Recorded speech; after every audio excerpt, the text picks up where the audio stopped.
One of the biggest problems with retro handhelds is despite being marketed as portable consoles, very few of them can actually fit in your pocket. As someone who commutes a lot, having something that is small enough to shove in a pocket makes life easier. As much as I love the high-end power of the Pimax Portal or the ANEO Pocket Air, neither device is something I can take out with me without needing a carry bag. That's where the Miyoo Mini Plus comes in. At just 4.2 inches, this budget device manages to pack in enough power to make it outright better than the other budget offerings, and it's dinky enough to fit in my pocket. It's not a perfect console by any means, but given the low price, it does more right than it does wrong. It's important to note the Miyoo Mini Plus costs around $70 depending on where you purchase it from. I went with Droix in the end simply because their prices weren't overly inflated.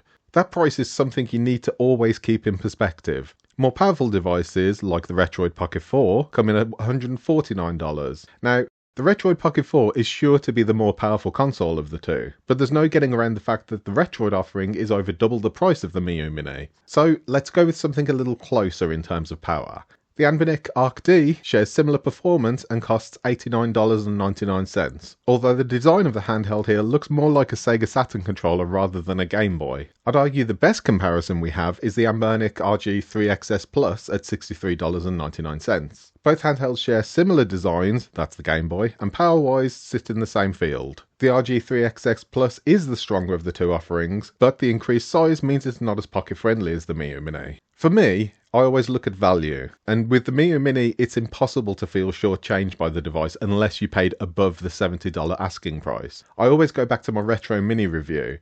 That device was far cheaper than the Miyoo Mini and absolutely sucked in every way possible. Performance was terrible and the screen quality was subpar. While the Miyoo Mini does have its problems, it's not a cheap toy designed to sell people on nostalgia like the Retro Mini was. It is a fully working system with a great form factor and a low price. It goes without saying, you aren't going to get a Steam Deck level of build quality at this price point. That just isn't possible. But what we do have is a sturdy, matte plastic finish that feels nice to the touch. Buttons aren't quite as nice as the plastic shell, but they get the job done. The problem I have with the main four face buttons, that's Y, X, A and B, is that they're glossy to the point of feeling almost slimy. That said, they do offer a nice amount of bounce and haven't got stuck during my time with the Miyoo Mini. The start and select pairing and the menu buttons are tiny, but they work. Given the smaller nature of the device, I understand the logic that went into making them this size. No one wants massive buttons that get hit by accident. I am, however, far less forgiving of those back buttons. L2 and R2 sit in the middle of the back and are slightly raised, so you can distinguish them from the L1 and R1 buttons without seeing them, but because of the size of the device, they're not naturally accessible. If you want to press them, you're going to have to crank your fingers into some seriously awkward positions. Admittedly, this is a problem all of the smaller handhelds suffer from, but it still is a problem that makes playing games like Tony Hawk's or any first-person shooters completely unenjoyable. Now for the good stuff. The Miyoo Mini is, without a doubt, one of the most inconsistent retro handhelds I've ever used.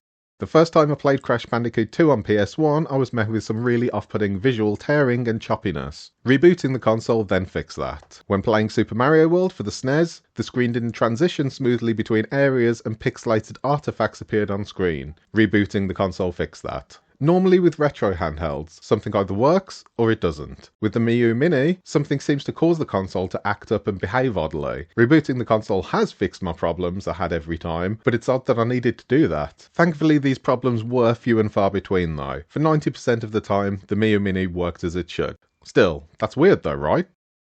In terms of power, the Miyoo Mini comes equipped with an ARM Cortex A7 dual-core processor clocked at 1.2 GHz along with 128 MB of RAM.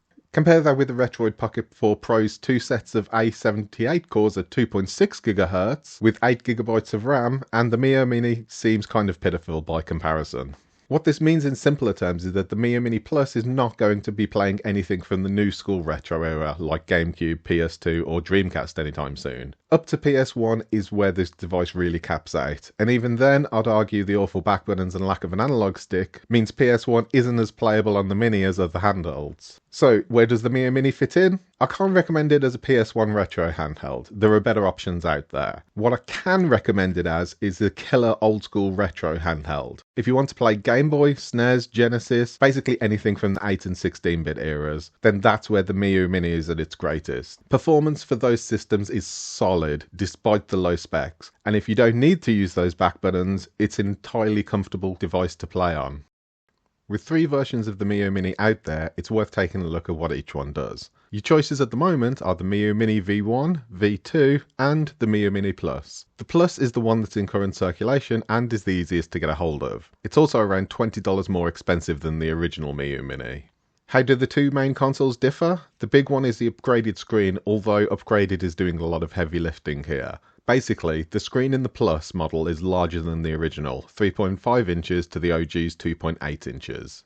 The screen is also laminated like we saw in the V2, and what that means in practice is less light escapes, resulting in deeper blacks and much less blurriness. Buttons have also seen an upgrade, and that's why I mentioned earlier how nicely bouncy they feel. There's much more feedback compared with the original V1 model. The battery also got changed from 1900 mAh in the V1 or 2000 mAh in the V2 to a much more usable 3000 mAh in the Plus. In reality, that isn't as impressive as it sounds. I averaged around 5 hours and didn't notice enough of a difference to make it a huge selling point. For this review, I've stuck with the stock operating system as that's what most of the general public buying this system will be using. If you're a little more tech savvy, you can update the firmware to add new cores like Nintendo DS, or even rip the operating system out and replace it with something custom like Koriki or Triforce X. I'll put the links to those in the description below. I found the Miyoo Mini's Onion OS operating system to be super basic, but inviting. Compare it with the Anbernic RG350, which is an eyesore, and the Miyoo Mini looks stellar. There isn't much here other than the individual games, RetroArch, apps and setting tabs, but I ended up feeling like this minimalist approach is fine. You don't need to understand the tech to be able to play the device. Everything you need is front and center and instantly accessible. You've even got a handful of themes to play with if you want to spice things up a bit. Onion OS isn't anywhere as deep as, say, SteamOS, but it does what it needs to and looks nice enough. What is impressive is that Miyoo has included a menu button, so when I'm in game and need to change a setting or turn off those ugly overlays, the RetroArch menu is quite literally a button away. That's cool and intuitive and makes playing on the Mini all the more fluid and less confusing. It's perfect for newcomers in that sense. As for what's in the box, well, there isn't a box. There's literally just a case and things inside it. Open it up and you'll find the Miyoo Mini Plus handheld, a USB cable, a micro SD to USB converter, the instruction manual, a screen protector with a wipe, and you can order the system with an optional micro SD card that comes loaded with games.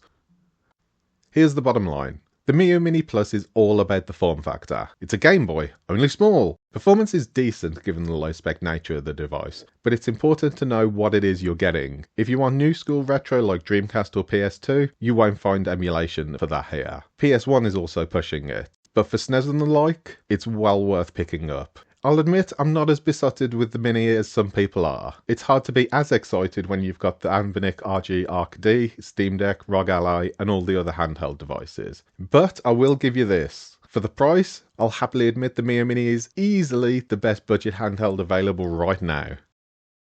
If you enjoyed this video, feel free to give it a like, and if you'd like to subscribe, that'd be awesome.